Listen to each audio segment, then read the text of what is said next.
دعاګانې خو هم شوې، خو ستاسو ته بیا هم دعا کوم د سکول والا د ماشومان بچي چې کوم دي، یو دوه خبرې درته عرض کوم. یو دین دی او یو دنیا ده. په دې خبره پوهیږئ؟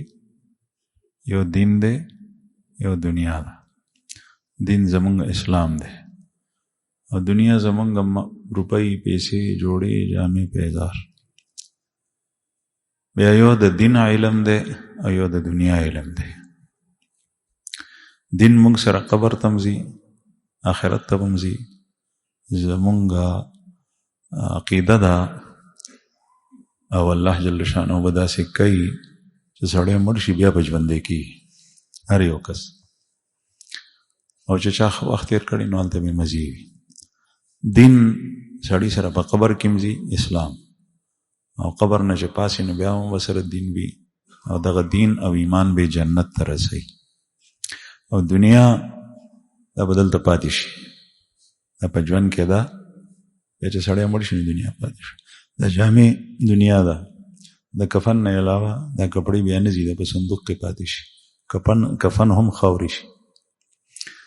او دا کورونه، دا مال، دا دولت، دا نوکری، دا دنیا ده. تاسو چې کوم سبق حاصلوئ دا د دنیا علم دی، دا علم دی خو د دنیا دی. او دین علم هغه په مدرسو په جماعتونو کې ښوول کېږي، او په هر مسلمان باندې دومره علم فرض دی. پورا عالم دی نه جوړېږي، خیر دی، خو چې دی خپل ایمان، خپل مذهب، خپل فرائض حلال او حرام وپېژني. پوهېږئ په خبرو باندې؟ نو چې څنګه تاسو د دنیا علم په سکول کې حاصلوئ، بیا به کالج ته ځئ، بیا یونیورسټۍ ته ځئ، بیا به بعضې پکې داسې وي چې غټو پوسټونو باندې بولګي. ایمان به په دنیا باندې وړاندې کوئ. یو درته دا خبره کوم، ایمان او دین رستو نه کوي، دا وړاندې کوي. که څوک تاسو ته د دین دا لالچ درکوي چې داسې وکړه، په هغې کې ته دروغ وې، ته دوکه کې، تا نه دین پاتې کېږي، نو هرگز چې دا هغه خبره ونه مني. دا الله جل جلاله په باره کې ته خبره کوي.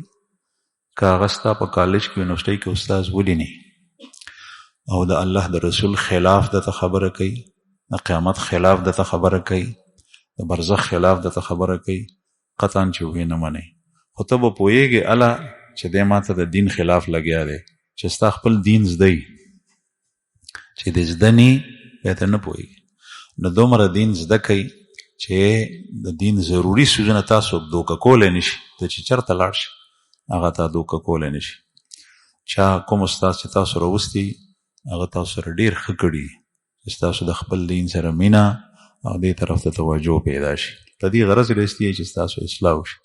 نو الله جل شانه دې تاسو نه تاسو ته ښه د خوشحالۍ ژوند نصیب کړي، او تاسو ټول له الله پاک د مور او پلار د سترګو یخوالی وګرځئ، او تاسو ته په دنیا کې هم کامیاب یې، خو آخرت، ایمان او دین دا په دنیا باندې وړاندې کوئ. خوښه مه ده.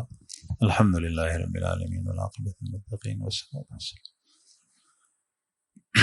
یا الله ته دې بچو ته عمرونه دراز ورکړي، ته نیکان لوی کړي، د مور او پلار د سترګو یخوالی وګرځئ. یا الله د خوشحالو ژوند نصیب کړي، خفګان او مصیبتونو د ژوند نه وساتي.